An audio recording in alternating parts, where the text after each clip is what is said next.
ঠাকুরগাঁওয়ের সেই সাম্প্রতিক চাঞ্চল্যকর ঘটনাটির কথা বলছেন, যা গতকাল এবং আজ ২১-২২ জানুয়ারি ২০২৬ সংবাদ মাধ্যমে ব্যাপকভাবে আলোচিত হচ্ছে। ঘটনাটি সত্যিই কোনো সিনেমার গল্পের চেয়ে কম নয়।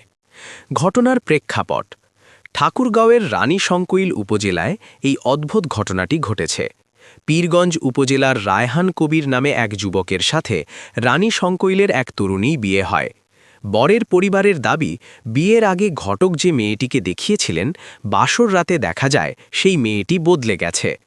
বরের অভিযোগ, মেকআপের আড়ালে ধোঁকা। বরের দাবি, বিয়ের রাতে কনের মুখে অতিরিক্ত মেকআপ থাকায় তিনি শুরুতে বুঝতে পারেননি, কিন্তু বাসর রাতে কনে মুখ ধোয়ার পর তিনি দেখেন যাকে আগে দেখানো হয়েছিল এটি সেই মেয়ে নয়। প্রতারণা: বর ও তার পরিবারের অভিযোগ, ঘটক এবং কনের পরিবার মিলে পরিকল্পিতভাবে অন্য মেয়েকে বিয়ে দিয়েছে। কনে পক্ষের দাবি, যৌতুকের বাহানা। কনের বাবা এই অভিযোগ অস্বীকার করেছেন। তার দাবি, বিয়ের পর বরপক্ষ ১০ লাখ টাকা যৌতুক দাবি করেছিল। টাকা দিতে না পারায় এখন তারা মেয়েকে অপবাদ দিয়ে বউ বদলের নাটক সাজাচ্ছে। সরাসরি দেখা: কনের বাবার দাবি, বরপক্ষ নিজেই বাড়িতে এসে মেয়ে দেখে পছন্দ করেছিল, তাই বদলে দেওয়ার কোনো সুযোগ নেই। বর্তমান অবস্থা: এই ঘটনাটি এখন আর ঘরোয়া কোণ্ডলে সীমাবদ্ধ নেই, বরং আদালত পর্যন্ত গড়িয়েছে।